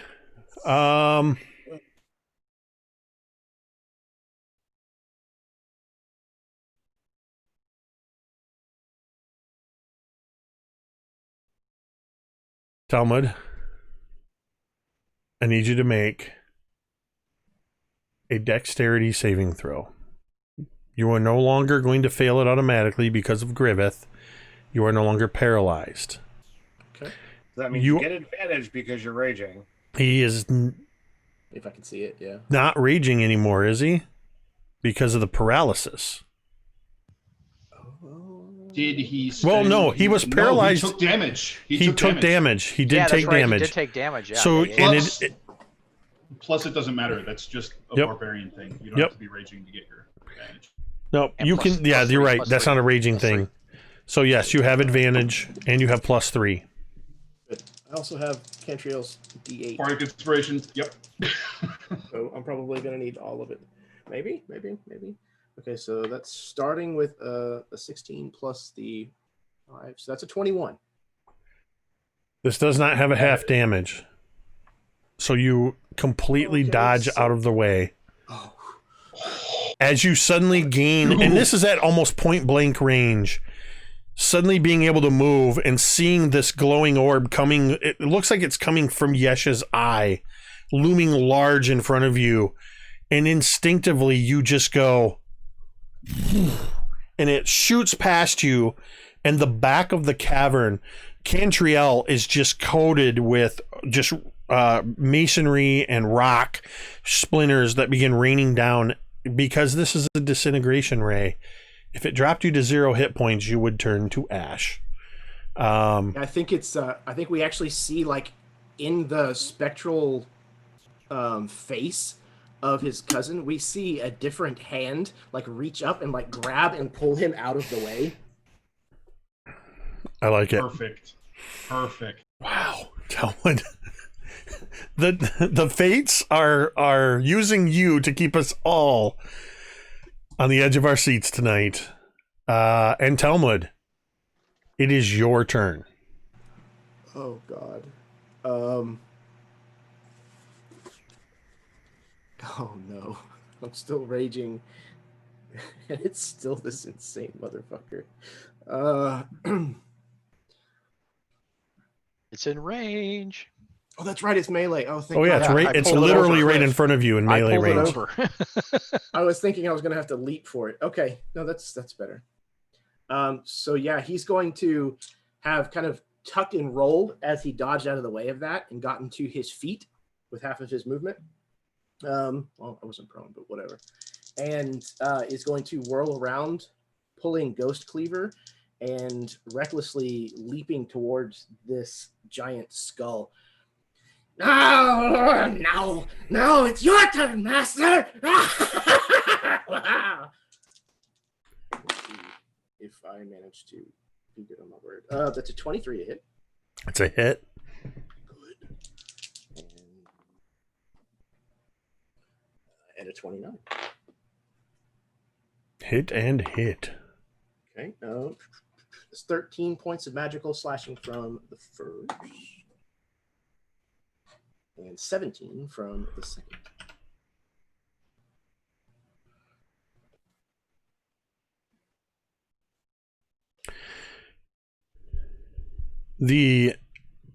As you lay into this thing with Ghost Cleaver and did you do both attacks with Ghost Cleaver or were you using both weapons? No, I attacked with Ghost Cleaver both times. As Ghost Cleaver cuts in for that second attack, you see Yesh's face split and fold back, and you see Gothias's face once more. Yes, It is just another stepping stone until you join my army. One way or the other, you will be mine. And Gulthias' face peels back away from the Death Tyrant. And all that's left now is the Death Tyrant. Thorgarn, I need you to roll a d10.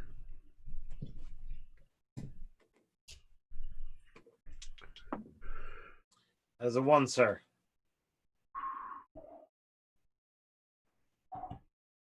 Now, nope, that won't work on you. You're too close to Griveth. You cannot be charmed. Okay. So it just strikes you with all of the force and effect of a water balloon. Gerithan, this thing's in melee range.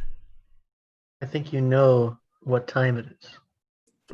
I don't have to tell you. I'll just start making rolls.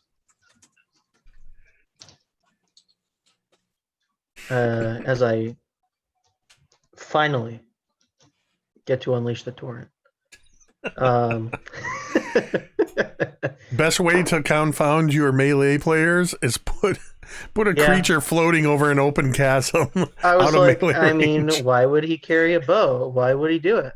It doesn't make sense. He's got swords. Oh. But for now, I am okay. Okay. So I'm going to use a couple domain dice because I really don't want to miss. So 2 total. Well, let me finish rolling attacks. Okay. And then okay. All right. Yeah, 2 total. So we're looking at your little sounds while you're rolling the dice. a 17. Does a 17 hit? A 17 does not hit. Okay. Well, an 18? An 18 does not hit. Wow. Are you kidding? Let me double check. Hold on. Nope. It'd be a lot cooler if it did. I mean, Man. they're hitting at this close range. They're just not having any effect. 24 though. Yeah, Hopefully. absolutely. All right, one of them hits, man. And I will silently charge it. There we go. You guys are getting dangerously close to dropping below 100 domain dice again. Ooh. How does it like 11 points of damage? Total? Yeah. I only hit with 1 attack. Well, I mean, it damages it. Yeah. Oh, haha! Action surge. There you go. Here's 3 more attacks. And I am probably going to use some domain dice. We'll see how the dice fall. Yep, I'm going to use 1. Okay. Okay. And okay. So, does a 20 hit? Yep. All right, then 3 hits. All right. Okay. I rolled pretty high. I'm a fan of that. 8 plus 5 plus 9. 21. 21 damage. All right. You can all see that as this thing's moved up close, you see all of the fractures and chips, like where all of the cracks are in the skull. There's big sections where the bone is splitting apart. You see that purple glowing through the cracks. And you can see just how bad this thing is. It's definitely in decline. With the attack that I psionically charged, I want to kind of lurch out with that psionic energy, and it needs to make a strength saving throw, or I'm going to pull it 10 feet so it's further away from this cliff edge and can't, as easily get back out. So you're doing what to it? I'm using the psionic thrust part of my telekinetic strike ability, So it needs to make a strength save, or I can move it 10 feet in any direction horizontally. You can't move it any closer because Why? it's already at the edge and it won't fit through the opening. The opening. It's large sized. Okay. You know what? I'm not going to say you can't do it because I don't like to say that. You can absolutely try because there's maybe a chance you could wedge it into that archway. I'm gonna try. Strength save. And also, you have 10 pull it more in. domain dice because Joey P dropped in with another incredible tip to keep you all flush. Joey loves to keep the domain dice in. Nope, the Dawnbringers in domain dice. Got to keep Talmud breathing, he says. All right, so it's got to make a strength save, you said? Yeah. And DC Dan, you said 15. Drown hexed its strength earlier. What does that mean? Is it disadvantage? Disadvantage on strength checks, not saving throws. Okay, not saving throws. Okay, I am going to use... I like to use this die for saving throws. It is my Atcon D20 from Atcon 1. That is an At 20, which is a natural 20 on the Atcon die. How about you re-roll it instead? Somewhere Gothias says, yes, burn all the domain dice. Re-rolling that, it is now a 19, which makes it a 24 on its strength save. Ah.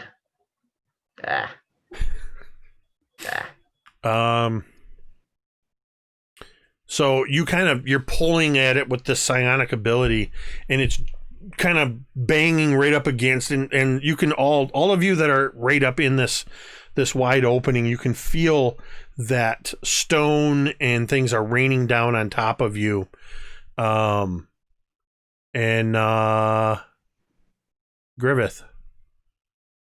I need a D10 roll from you.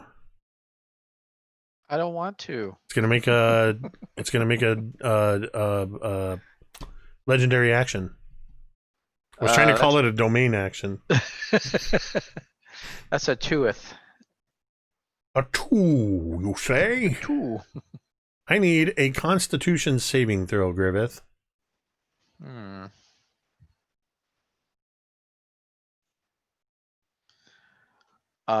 16. Griveth standing now with his shield and Dawnbringer held aloft and having taken up this battle stance after reviving Talmud, and as his allies around him are fighting, you notice that Griveth is holding this heroic pose a little too long. Griveth, you are now paralyzed. And there's going to be another domain die. A subscription was gifted into the audience by our friend Everjay. Thank you for that. So Griveth, you are paralyzed. So here's the important thing: is compelled dual concentration, Compelled duel is concentration. which means it's over. It is now over, but it's not its turn, so it can't do anything about its position. And Drown is your turn. All right. I'm going to probably just, I'm just going to smack into it with more Eldritch Blasts. Keep it. If it ain't broke, don't fix it, right? Looks like that's going to be 2 hits. I don't think we need to worry about that extra one right now.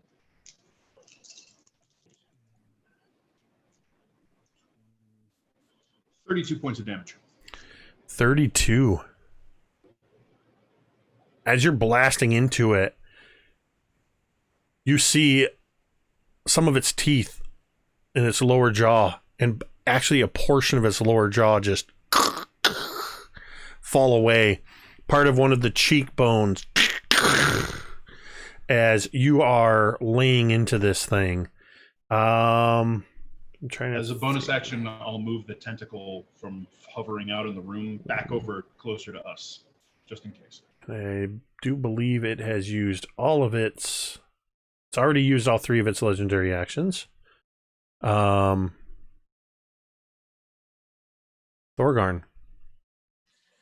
All right. Talmud is not the only one who can, rage and have their tattoos glow. So the visible skin on Thorgarn glows with the fiery orange of hot metal as he just screams for his god to hear him. Forge Fane alights with power in his hands as he attacks recklessly. That is a 30 and a 26 to hit. Those are both going to hit.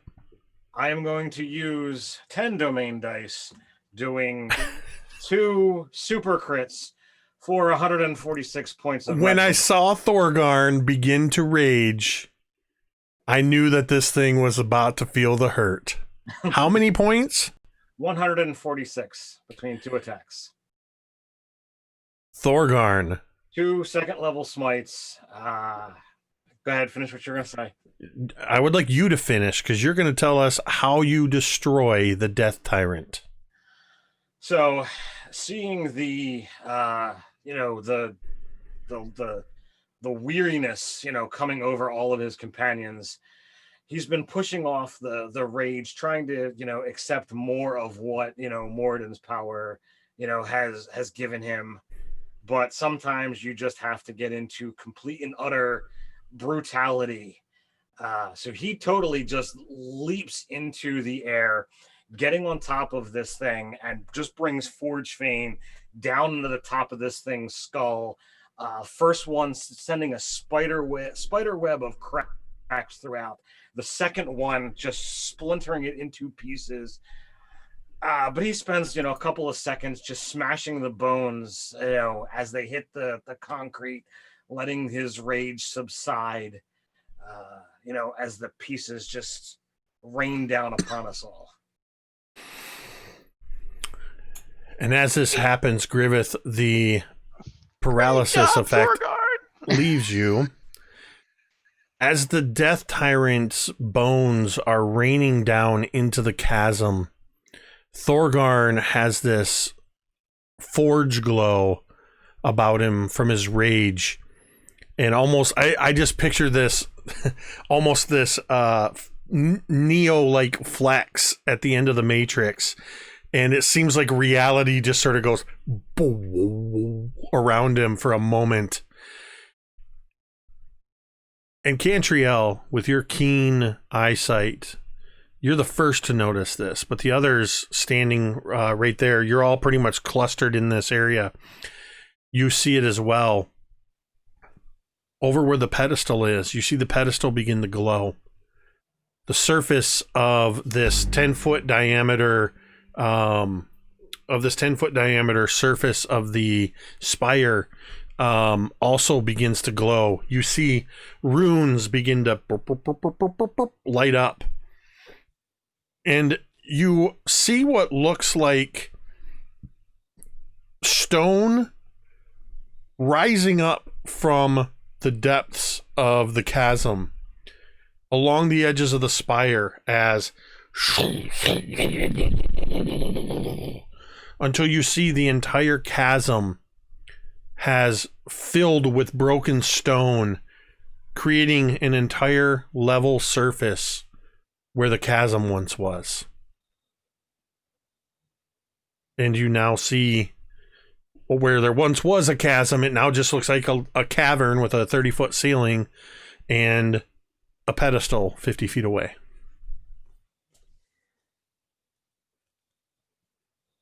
Right, well, that was easy.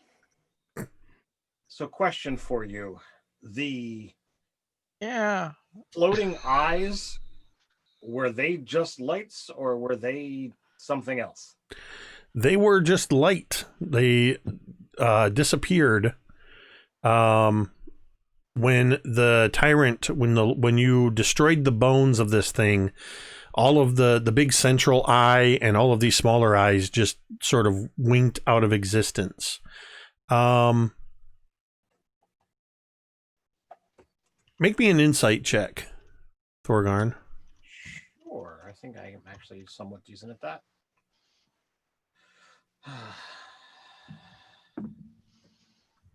That's a total of a 19, sir. As soon as that central eye winked out, you feel sort of a shift in your magical energies, and you feel that reconnection to healing magic. The negative field that was being generated by this death tyrant left when it was killed. So the thing that was inhibiting your ability to gain hit points is no longer in effect.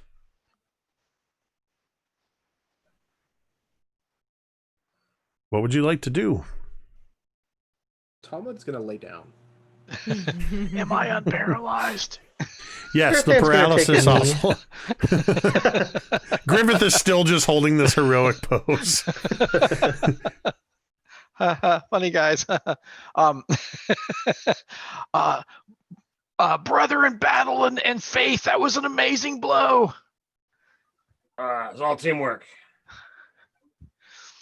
You did it. You saved us. There's no way I could have done that without you pulling it over here. Yes. Well, that is true. So I think we're all. Glad Yusha's not here to write that in her book. We're all battered and bruised after that. I was, ow. We should secure the key and see to our wounds. And he Yes. kind of looks very pointedly at a few of you. Yeah. Not feeling so great. Well, look, if it's a matter of we want to rest a little bit, there's a little something I can do to keep us safe for a space of time. Yes, I could use it very badly. I just need about 10 minutes or so. You got it. Do it. Trying to get the key and then resting, or are we gonna rest and then try to get... Rather Gerithan, a minute. can you gather the key with your ability to move things? Gerithan nods, and he will move 30 feet, within 30 feet of the key, and will reach out psionically and lift it and pull it towards him. You take a couple steps forward, and you all watch as Gerithan falls through the floor. No. When you go to place your foot on solid ground, there's nothing there, and you fall through the illusion. No. Can I try to grab him before he falls?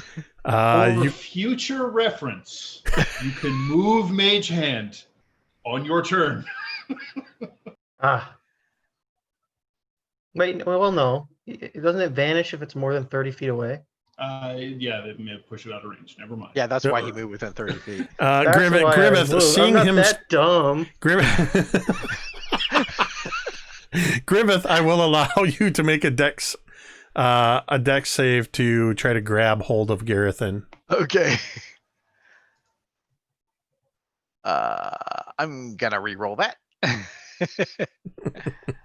Yeah. Okay, that's better. 23. And just in case anybody wonders, I've said this before, but Dan is anointed as a bona fide rules lawyer in our game. It is much sanctioned and wanted. So what was your dex save? 23. Yeah, you see Gerithan take a step, and he seems to be almost like he's tripping. And you just instinctively reach out and sort of grab the back of his collar.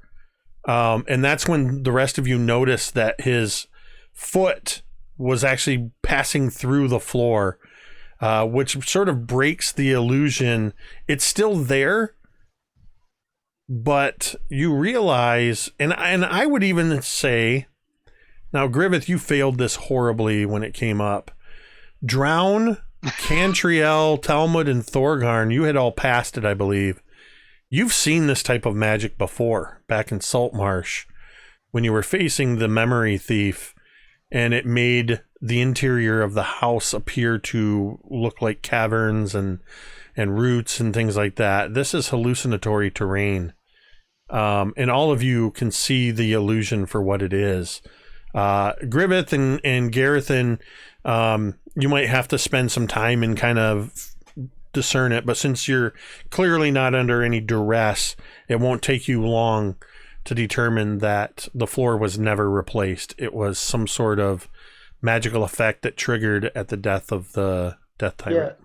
When Griveth pulls Gerithan back after he almost falls through, he just turns around 180 degrees and just walks and sits by Talmud, who's lying on the ground. It's just like... And he will turn to Talmud and say, just trying to move past that. It was very brave of you to dive down in there and pull me up to safety. I wasn't aware that I had done that. Well, That was my cousin's dear cousin. He doesn't remember what he does when we fight usually. well, what you are able to do, bearing no mind of it, is impressive. At times it can be, but there's other times where impressive is not the word that I always use. Oh, you did some of that too.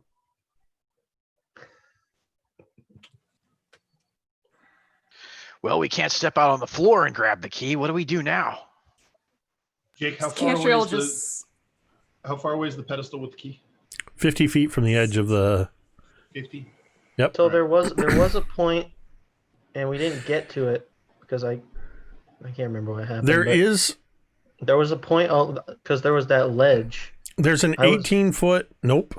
It's not 18 feet. An 18-inch ledge that if you move to the left, sort of like on a building's ledge, and you were to skirt along the edge, which Gerithan attempted to do, and it didn't go well, as I recall. But I think that's what triggered the attack, wasn't it? I don't remember. I thought it was the morgues leaping into the pit that riled everything up. Oh yeah. It was Talmud dropped blood down in. Yes, that was it. Oh. But there is a place, if you skirt along the edge of this ledge, you can get within... Let me see if I can open this without freaking my computer out. If I remember, it was like 20 feet. Yes, you can get within 20 feet of it, but you have to move along this edge for about 30 feet. Is this edge any harder to perceive as it is perhaps obscured by an illusion? I mean, yeah, just because you know the floor is an illusion, it still is holding. You can still see it. But it go out there. Hold on. It does have a look, because you now see it for what it is. It does look sort of superimposed. So, because that is in the wording of the spell, which means I would say that based on that, you could discern the seam of where the illusion meets the reality. So yeah, you wouldn't be at any disadvantages or anything moving along.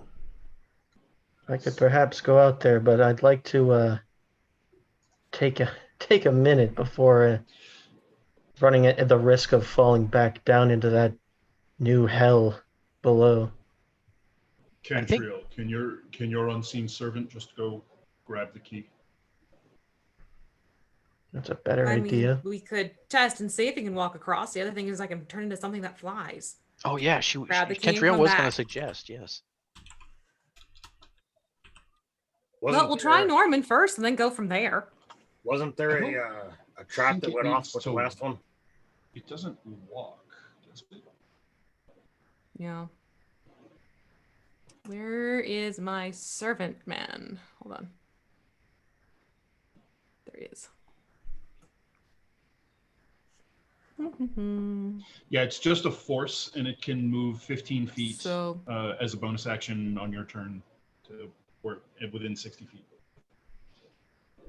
So it'll take a little while to get there and back, but okay, so we'll give Noorman a round. Or so. Yeah, it doesn't say that it can't. Yeah, that's what I'm. Yeah, it doesn't have a walking speed. It's Yeah, just a force. It's just an invisible force. So, what was the thing you were doing for 10 minutes? It was actually a minute. It's just tiny hut. Okay, I assume so. So yeah, after you create the tiny hut, you can summon forth your servant, and yeah, it just takes it takes a little bit of concentration, and there's a tense moment where when Noorman reaches the pedestal, you see a glint of light from Dawnbringer off of this fragment of key.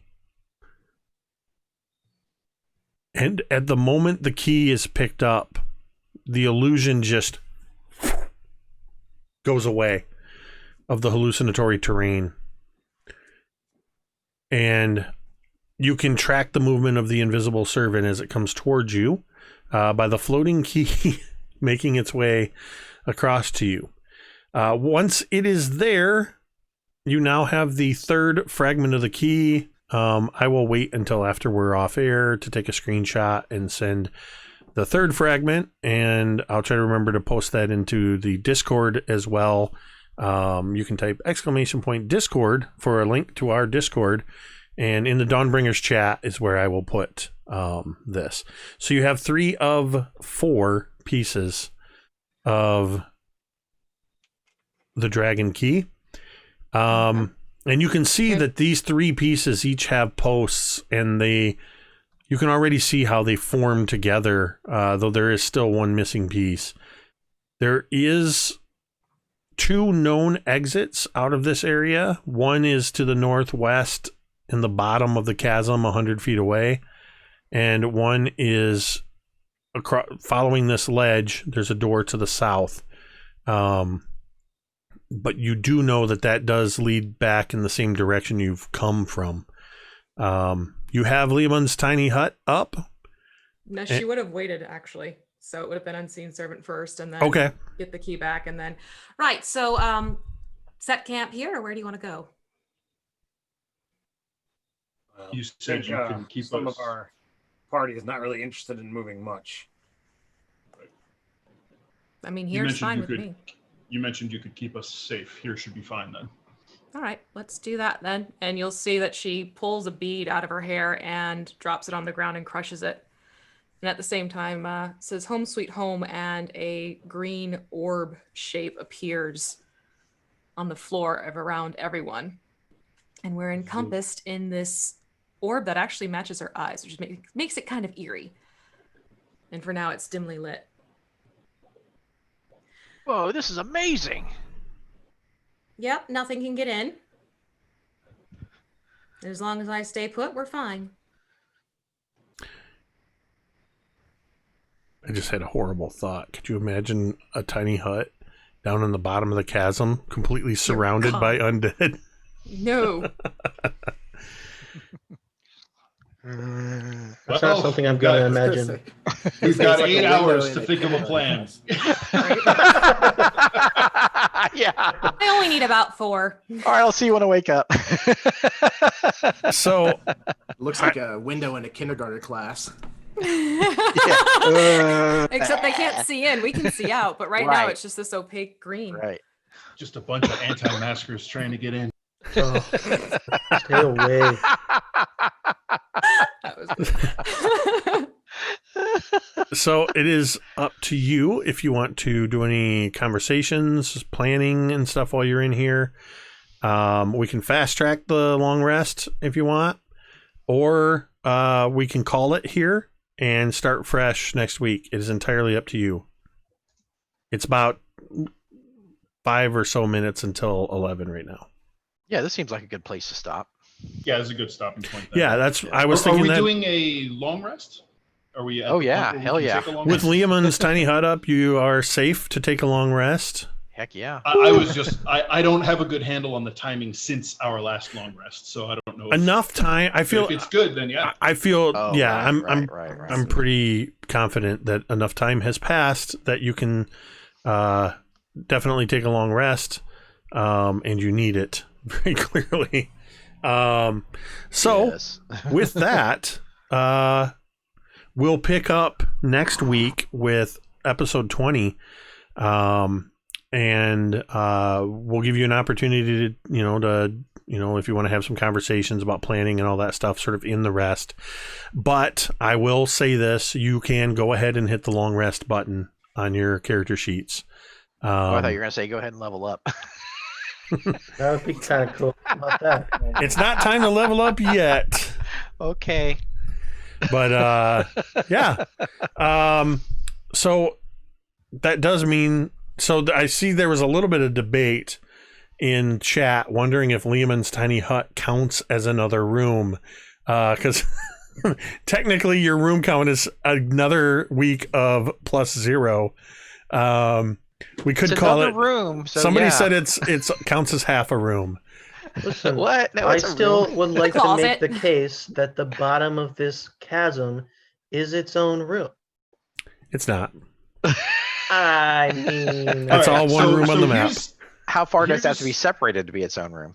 I know Through a door. what I would say. I know what I would say about Leoman's tiny hut. I would say if you would count a tent as a new room, then you could count the hut because it's basically just imagined. I wouldn't count a tent as a new room. now what if we Now, consider Now, that- if you created It's a an small room. if you created a what is it? Is it rope trick or what's the one? Rope trick creates an extra dimensional. Yes, space. that's the one. As a room. The one. If you were to create an extra dimensional space, I would count that as another room. So, Like when you're camping, a tent counts as a room if there's like more than one couple there. it has a door you go through. Exactly. it's a privacy curtain at best. And that's only Depends on how visually, quiet you because are. we know sound is not Maybe that's a obstructed. Everybody knows what's happening in that tent. maybe that's a cultural thing to count it as privacy in another room. I guess. Be camping with people you're very comfortable with. So with that, I just want to say, as always, a huge thank you to everybody that joined us tonight. We love having you with us. We love this community so much. It's just so awesome to see everybody come in and hang out with the chat with us and all the jokes going on and the interaction with us and you, the audience. We greatly appreciate you. A special thank you to everybody who did I missed a domain die. I'm just looking at the notifications. Nuka-Cola granted a gifted a subscription to somebody. So there you go. As well as the patron of Domain Dice. There's a reason the super crit is called the Patron's Blessing, is because that was suggested by Joey P, who came in tonight and gifted the Dawnbringers with 30 Domain Dice. Joey's the reason why we sort of created Domain Dice, and I gave them the opportunity to have input, and that was his input, the Patron's Blessing. And I love seeing, and Thorgarn's used it more than anybody, I think, and Thorgarn knows exactly when to make it count and does so wonderfully. That was a hard-fought battle. I had a lot of fun with it. I know it was challenging. It was very frightening to be it was very nerve-wracking to see how close Talmud came twice to Talmud actually dying outright. At the start of this session, when I looked at the overlay and saw the hit points that people were at, I had an "oh no" moment. I saw you actually outwardly projected the most fear when that 10 was rolled, and you knew exactly the danger that Talmud was in. I was hurting Disintegrates. on The disintegrate's even worse. We can't. Do There's anything nothing about you can that. do. And the other thing that I really appreciate about that is that despite the fact that even with all the domain dice and everything we do with this super heroic game, that when those situations come up, you as players, you embrace that part of the game, knowing that, okay, well, this is what we're potentially going to have to role play. This is just one of the many reasons I love this game, and I love this particular group of players. It's just incredible, and Zach has fit nicely in with the Dawnbringer crew, filling in while M is off pursuing things towards their personal fulfillment in their career. M will return eventually, but I realized I hadn't updated the Dawnbringer, so you're all learning this now. It is, unless something comes up that allows for it, M will most likely not be with us for the rest of the calendar year. And one of the really cool things about that is M and I are in constant communication. We talk about, we talked before they left about how we're going to make this work with Fig, and Zach had a big part of making it work for his character to come in. And when the time comes, we'll bring Fig back, and we'll most likely say, if he survives that long, say goodbye to Gerithan. But this has given us an opportunity to run a 1 to 3 session mini arc, exploring where Fig was all this time. So that's something you'll have to look forward to whenever that time comes. But like I said, thank you to everybody who tuned in. Be sure to check out our other shows that we have going on tomorrow night at 10 p.m. Eastern right here on Mini Terrain Domain. You do not want to miss when the Fang Club shows up for Curse of Strahd. Our friend Alan Tamiko is a player in that, as well as our friends Sam, Lionel, and Chad. Sometimes Taylor plays with them. Wow, that group is just amazing. Some deep role play. There's so much going on in that game.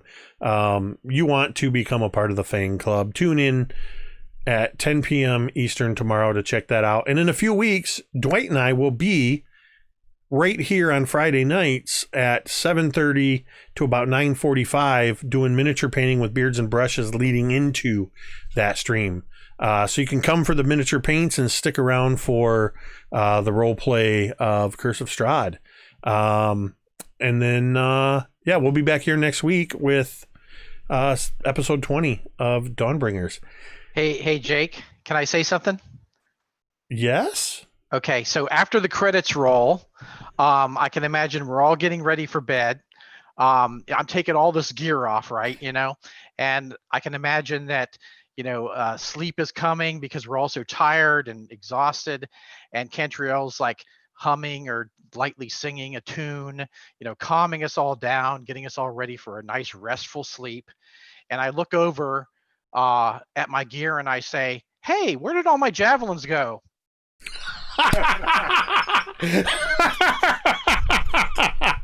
Scotty, take a point of inspiration for that. That was brilliant. That was brilliant. Spit. It's just like I love that. That was well played. All right. Well, the last thing to say is, of course, thank you to Scotty, Dan, V, Zach, Ted, and Jeremy, without whom it's just me talking to myself for 3 hours. And now we're going to end the stream the same way we end every stream. And you can say it with me if you want. Nightfang Spire. Matilda. I'm Cantriel.